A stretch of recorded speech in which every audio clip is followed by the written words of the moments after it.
Since a man's days are already determined, and the number of his months is wholly in your control, and he cannot pass the bounds of his allotted time. Here we go. You and I don't have control of how long we live. Oh, the quality of my life, I can live for better things. I can have better aims. I can maximize my time, but I don't know when I'm leaving, but the Lord does. How many of you recognize that on your day of departure, it's not going to be a surprise to God? It's not going to be because the enemy had his way. Now, he might have had his way to give you the thing that took you out of here, but you can't leave until God say yes. So when we think about diseases and all of that stuff, disease is a result of sin. Us getting disconnected from God. Any fruit that get plucked off the tree, after a while, it's going to shrivel up and it's going bye-bye.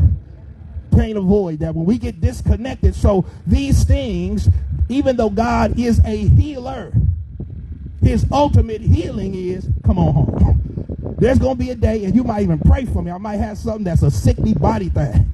And you may say, Lord, deliver Larry from that. And the Lord said, I am. And he called me on in. Don't think back, your prayer wasn't answered. If he called me to himself, your prayer was answered. There may be some things that you pray for that get healed.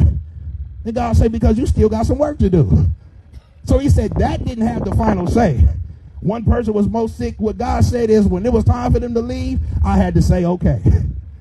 We got to read. It said your days and your months are determined by the Lord. Your life is in his hands. Our sister came today and I heard she was in an accident. It's her and some other family member, and they walked out of that thing. Because the guy said, you got some work to do. Your time ain't up. I got some stuff I'm still trying to show you. It ain't over yet. And there's some other people who've been in the same kind of accident and they gone. Because God had determined the lesson and time is up. So death by itself got to get permission from God. I want you to know, this is how you listen to this, come to Christ, walk with Christ, and die trusting in Christ, is you know that the devil don't have the final say. God do. Remember what Jesus said? No man takes my life. He understood the power that life is in God's hand. The devil can't come and do anything.